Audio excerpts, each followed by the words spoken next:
Hey guys, what's up? It's Drive-Vulture. I'm back with part 2 of my After Effects tutorial. I'm going to try to get this done as quickly as possible because my computer doesn't have enough RAM to render out long videos. That 20-minute video that I made first took me about 9 hours to render.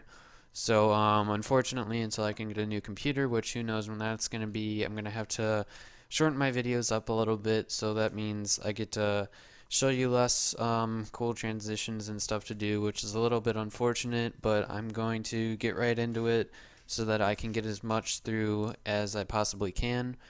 So if you didn't get to this point where everything is green screened out, I will leave a link for part 1 in the description.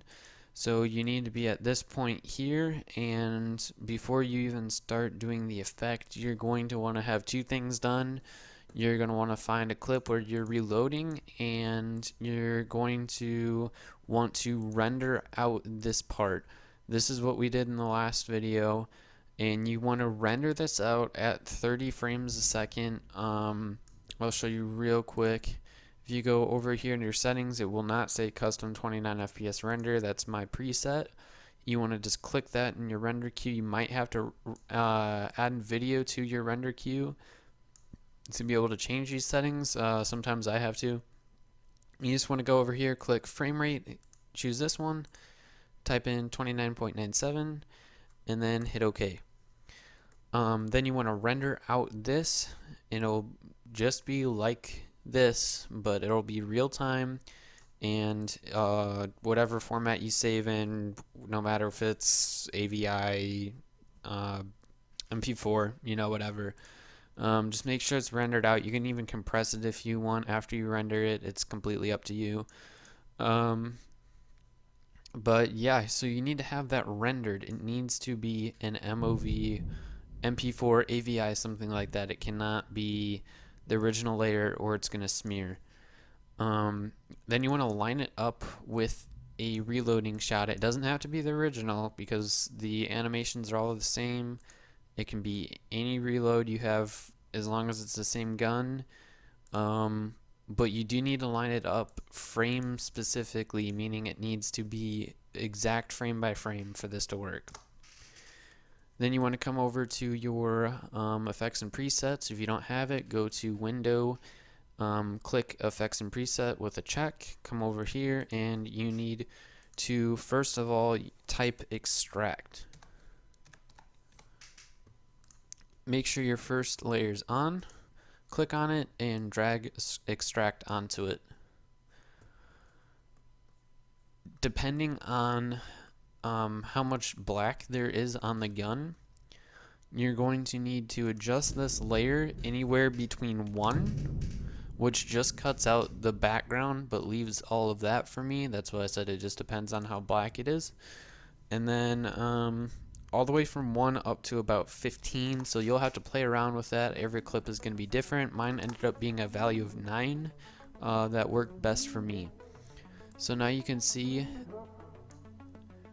that it's still black without the layer behind it, but it has a black outline when there is something behind it.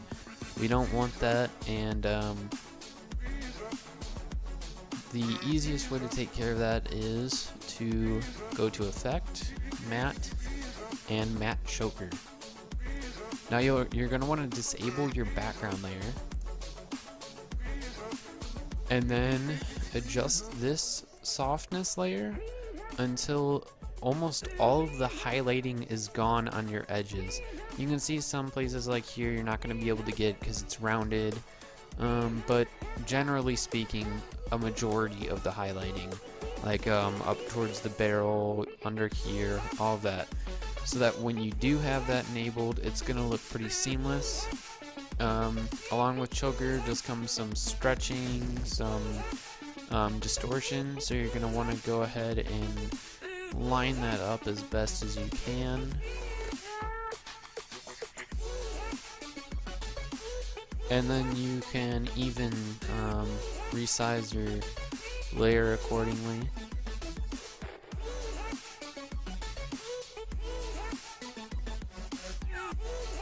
So right there. Make sure that's lined up still, so that's looking good. Alright, so then the next thing you want to do once you're done with your extraction is you want to type in find, and find edges should be the only one there. Drag that onto your first layer again, and you can see it's already starting to look, if we freeze this background layer, kind of like a wireframe effect, but not exactly. We just need to mess around with some of the colors. So don't mess with any of these, leave those the same. And go ahead and come right up to here on your effects again and grab a color correction, CC toner. Now the nice thing about toner is it has highlights and shadows, which are obviously invertible because we get a color palette. And the way this works, we're going to want to change our highlights down to black. And then midtones, pick whatever color you want. I'm going to be using red. You can literally use any color. I recommend staying like in the middle area just because it looks a little bit better. For this, I'm going to use right about here. And then your shadows are going to be your lightest value. So if I had red, I'd maybe want to pick a pink or a very, very light pink. I wouldn't pick white just because it looks too much of a hard edge. But yeah, so I'm gonna pick right about there, and it gives it a nice glowing edge color. You can see it kind of looks like a wireframe already, but blended in with the background, it will look even better. And then you can mess around with your matte choker again if you don't like those outlines. You'll just have to play with it, but I'm not going to mess with mine too much for now. I'm just going to re-enable that layer, and then you can see that I do need to stretch mine a little bit again.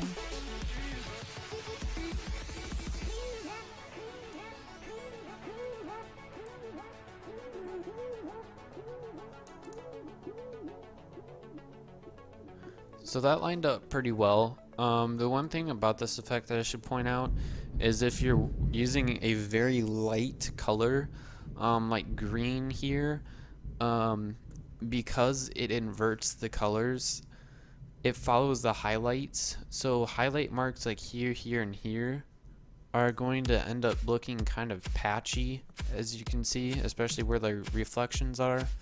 About right here, you can see that big mark right there is actually just a very bright highlight.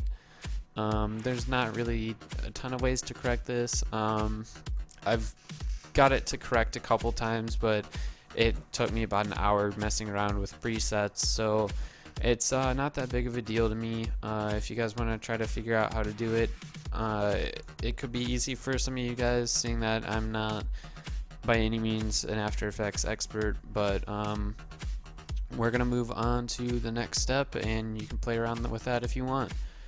So I'm going to drop my opacity to 0 here. Now you don't have to do this, you could just go right into the effect, but what I like to do is up until the frame where the mag is pulled, I like to keep it at 0 and then put mine up to 80, not 100, so that you can still see some of the gun, but I do like to drop my opacity down so that before the reload and up until the reload it kind of builds. And then you're gonna want to go to this spot right before the mag is put in, and then drop another keyframe. Don't mess with that anymore. And then right before the red goes, should be 1 frame back, yep. Then hit another keyframe, drop it back down to 0. I'm gonna let this render out real quick so you can see what it looks like. Oops.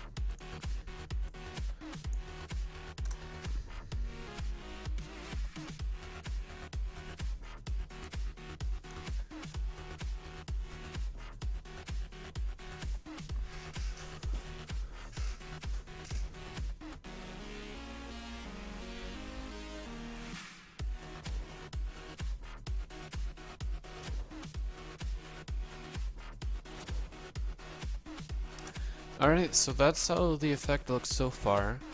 The one thing that I do like to add to this is a glow. You can do that by clicking the first layer, going down to stylize under effect, and then grabbing a glow. I leave mine on original color and turn the threshold up to 80. And then I go to the point right before the mag is pulled again. And then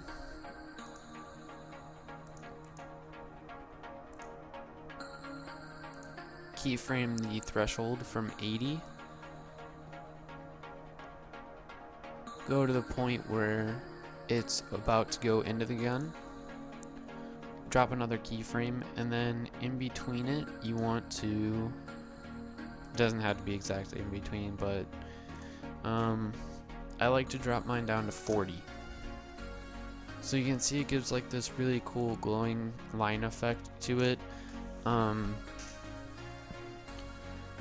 So yeah, that's about it. You can add as many transitions, as many effects to this as you want. You can change the hue and the saturation throughout the transition. You can pretty much take it your own way. I don't know how I thought of the idea how to do this. I guess I just wanted a way to replace kind of like a wireframe transition reload. If you guys have any questions, feel free to message me or leave a comment. If you guys want to use this, please by all means use this freely. If you want to mention that I helped you out or someone asks, if you want to direct them to my channel, that's fine by me. If this helped, a like would be awesome, not mandatory though, and please comment me, let me know how I did, and let me know if you guys want more tutorials. So thanks for watching part 2, and I will be making a new montage and uploading it shortly.